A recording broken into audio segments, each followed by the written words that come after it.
Asyhadu Asyhadu an la an la ilaha ilaha illallah. illallah. Assalamualaikum warahmatullahi wabarakatuh. So nandito kami ulit sa Gutad Public Market upang dawahan si Sister Christy po. Christy. Alhamdulillah, taga Pangasinensi.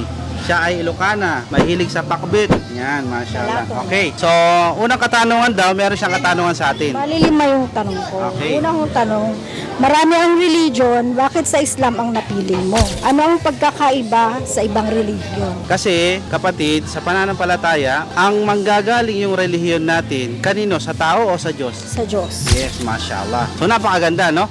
Alhamdulillah. Sabi sa Quran, Bismillahirrahmanirrahim, Inna dina indallahil Islam. Sabi ng Allah, wala nang relihiyon pa na kanyang tatanggapin, liban lamang ang Islam. So hindi ako yung nagsabi nun, kundi siya. At ang katagang Islam, ang salitang ugat niya ay salam, ibig sabihin kapayapaan. At isa pa, sa Tagalog, ito yung pagsunod, pagsuko, pagtalima sa kagustuhan ng nag-iisang tagapaglikha. At bakit Islam ang aking pinili? Kasi po, ang Islam, Sister Christy, ay siya lamang ang nagtuturo na isa lamang ang Diyos at kung paano sinamba yung Diyos na ito ng mga propeta. Ang tanong ko sa iyo, ikaw naman ngayon, anong relihiyon mo? Catholic po. Okay, mashallah. Okay, next question please. Question ko, may mga bawal ba sa Islam? Okay, mashallah. Actually, sister, yung mga bawal sa Islam, bawal din sa inyo. Yes, pero sa Islam, ay yung mga bawal, talagang pag sinabing bawal, bawal talaga. Kagaya ng baboy. Sinabi sa Quran, bawal kainin ang karne ng baboy. Ganon din sa ibang sekta. Sa mga naunang kasulatan, ito'y sinabi sa panahon pa ni Jesus. May mga religion dito na bawal ang mga Yes. Kaya ng saksi. Bawal Yes, sa kanila. hindi na, kahit sa Katoliko, Iglesia, nakasulat yan eh. Pasaway. Di ba pag, oh yes, yun ang, anong nangyayari? Pasaway kasi, yan, masya. Hindi totoo, in reality, realidad ng buhay. Nagiging pasaway lang, no? Pero kailangan, kapag ikaw ay nasa tunay na pananampalataya, sundan mo. Ito yung kainaman kasi. Kapag sinabing God made the religion, ibig sabihin, ginawa ng tagapaglikha o pinili ng tagapaglikha ang religion, Religion. tama? Opo. Paano naman kapag man-made religion? Sinong gumawa? Tao. Tao. Kaya yung sinasabi mo kaninang bakit marami yung sekta, kasi ginawa siya ng tao. Bibigyan kita ng example, INC. Sino ang founder? Manalo? Kailan itinatag? Hindi ko lang po May sure. date yan? Hindi lang sure. Pero Oh. 100 something Yes, years. years na siya. So ibig sabihin, paano yung nauna sa kanya? Walang kaligtasan. No. Kailangan yung tunay na relihiyon, kanino manggagaling? Sa unang tao. Sino yung unang tao? Jesus. Ay, Yung unang tao, yung dalawa. si Eva at si Adan. Yes. So kanino manggagaling yung tunay na relihiyon? Dapat sa kanila. Mamamana natin, tama? Ito yung Islam na namana natin, alhamdulillah. Okay, next question. Next question. Ay, napaliwanag mo na eh. Paano mo may papaliwanag sa akin na dapat ang relihiyon ng Islam ang pipiliin ko at bakit? Yan, mashallah. Kasi, sister, una sa lahat, gaya ng sabi ko, ito po kasi ay pinili ng tagapaglikha, hindi ng tao. Okay? At lahat ng mga propeta, ilan sila? 124,000. Tingnan mo, gano'ng karami? Ano yung tinuturo nila? Isa lamang ang Diyos. Ilan yung Diyos? Isa lang din. Uy. Ay, hindi. Ama, Anak, Espiritu. Ilan yun? 4 o 3? Ama, Anak, Espiritu. Oh, magkasama yun. Huwag mong pag-iwalay, mapapagalitan ka. O, ilan sila? 3. Ngayon, tatanungin kita, sino ang tama doon? Isa lang. Dapat ang Yes, eto yun. Kaya kung pipili ka rin lang ng relihiyon, eto na ang Islam. Kasi bakit? Kapag napili mo yung tamang pananampalataya, magkakaroon ka ng kapanatagan at kaligtasan sa kabilang buhay.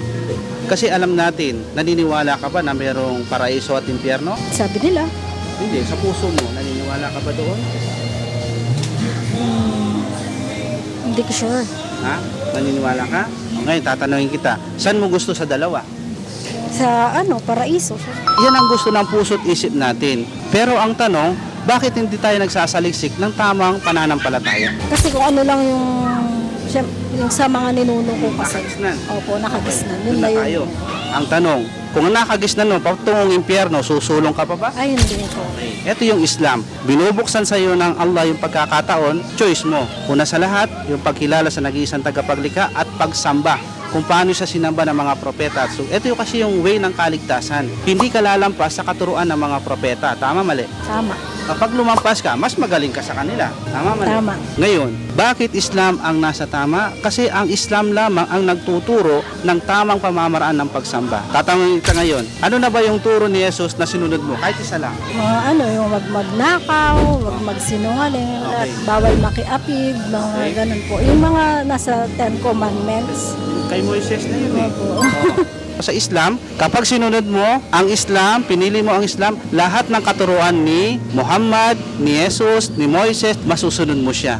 Instant, wala kang itatanggi sa kanilang turo. Bakit? Kasi lahat sila ay propeta ng Allah. Kaya isa lamang kanilang itinuturo sa atin. Ngayon, Sister Christy, nasa sa iyo, choice mo.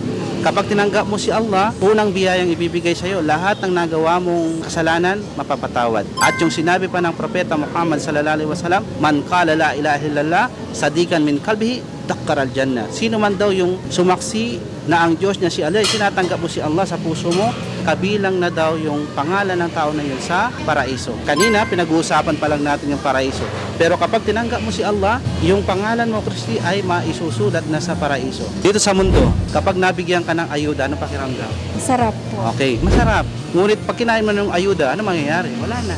Wala na. Pero kapag tinanggap mo ang Islam, habang buhay, meron kang kaligtasan. Nasa pananampalataya. Yes. Alhamdulillah. Ngayon, tatanungin kita. Gusto mo bang tanggapin si Allah? Ng buong puso, ha? Pwede naman po. Okay, alhamdulillah. Yung pagpasok sa Islam, kapatid, wala siyang mabigat na doktrina. Bibigkasin lang ng dila, pero kailangan, gusto lang puso natin. Pero yung kasawang ko dati, nung nag-Saudi siya, balak niya po ata. Eh di, kausapin ko rin, di ba? At least nauna ka kasi naliwanagan ka. Alhamdulillah. Willing ka bang tanggapin ng Islam ngayon?